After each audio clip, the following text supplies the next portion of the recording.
જય શ્રી કૃષ્ણ, જય સનાતન। આજે આપણે શ્રીમદ ભગવદ્ ગીતાજીના પ્રથમ અધ્યાયના શ્લોક 26, 27 અને 28 જોઈશું। સૌપ્રથમ આપણે દરેક 26, 27 અને 28 શ્લોક જોઈ લઈએ, ત્યાર પછી એમનું અનુવાદ।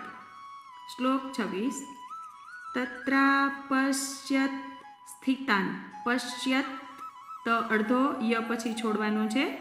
તત્રાપશ્યત સ્થિતાન પાર્થઃ પિતૃનથ પિતામહાન, ત્રુ નથી બોલવાનું, પિતૃનથ પિતામહાન। તત્રાપશ્યત સ્થિતાન પાર્થઃ પિતૃનથ પિતામહાન। અહીંયા આ થોડું તમને અઘરું લાગશે, પણ સમજવાની કોશિશ કરશો।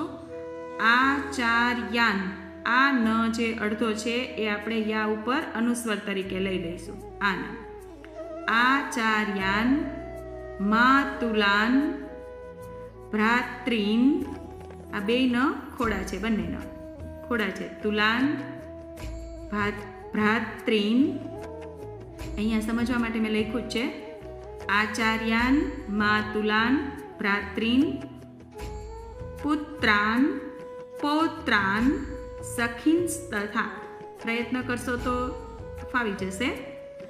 આચાર્યાન માતુલાન ભ્રાતૃન પુત્રાન પૌત્રાન સખીસ તથા।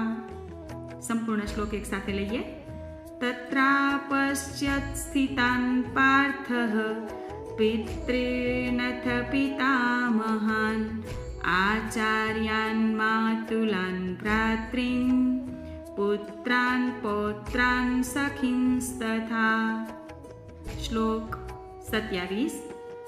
સ્વશુરાન સુહૃદશ્ચૈવ સેનયોરુભયોરપી સુહૃદશ્ચૈવ સ્વશુરાન સુહૃદશ્ચૈવ સેનયોરુભયોરપી તાન સમીક્ષ્ય સ કૌન્તેયઃ સર્વાન બંધુનવસ્થિતાન। સંપૂર્ણ શ્લોક 27 સાથે લઈએ। સ્વશુરાન સુહૃદશ્ચૈવ સેનયોરુભયોરપી તાન સમીક્ષ્ય સ કૌન્તેયઃ સર્વાન બંધુનવસ્થિતાન। શ્લોક 28।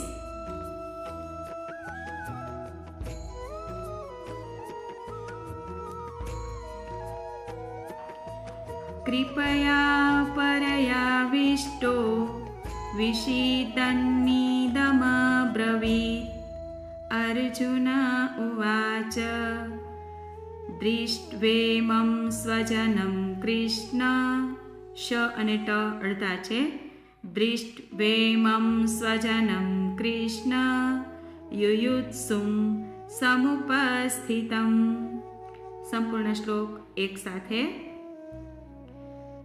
કૃપયા પરયાવિષ્ટો વિષીદન્નિદમબ્રવીત। દૃષ્ટ્વેમં સ્વજનમ કૃષ્ણ યુયુત્સું સમુપસ્થિતમ। શ્લોક 26, 27 અને 28નું અનુવાદ આપણે જોશું। ત્યાં પૃથાપુત્ર અર્જુને એ બંને સેનાઓમાં રહેલા વડીલો, કાકાઓ, પિતામહો, ગુરુઓ, મામાઓ, ભાઈઓ, પુત્રો, પૌત્રો, મિત્રો, સસરાઓ તેમજ સુહૃદયોને જોયા જ નો તે ઉપસ્થિતિ સઘળા બાંધવોને જોઈને એ કુંતીપુત્ર અર્જુન અત્યંત કરુણાથી ઘેરાઈને વિષાદ કરતા આ વચન બોલ્યા।